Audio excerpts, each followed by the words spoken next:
In today's video, I'm going to teach you how to use Community Components Figma tutorial. By the end, you'll know how to find high-quality community components, open them in your workspace, and confidently customize them to fit your project. Start by opening Figma and heading to the search bar at the top.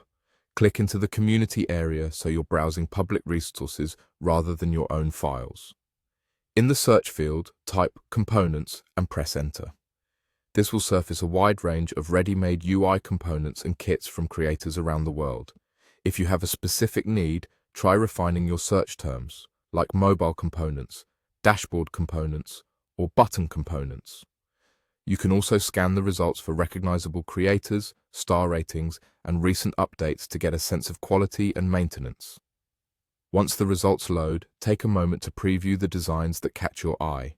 Open a results page to review the description, look at the preview images, and check for notes on what's included, such as buttons, inputs, navigation, or full UI kits. This is also a good place to see if the file uses variables, styles, or design tokens, which can make customization smoother.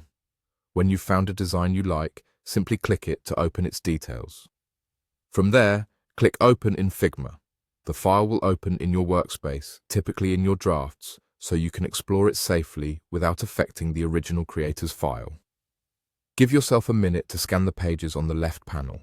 Many community files include a cover page, a components page, examples, and documentation.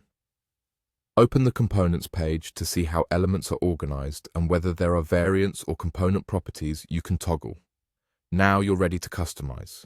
If the file includes styles or variables, adjust colors, typography, spacing, or effects there first, as those global changes will automatically cascade through the components.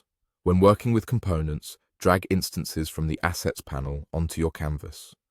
Use component properties to switch states, sizes, or icons without detaching. If you need deeper changes, edit the main component so every instance updates consistently. Keep your edits organized by renaming layers and grouping related elements. This will save time as your project grows. Finally, test a few components in a mock frame to ensure everything looks and behaves as expected.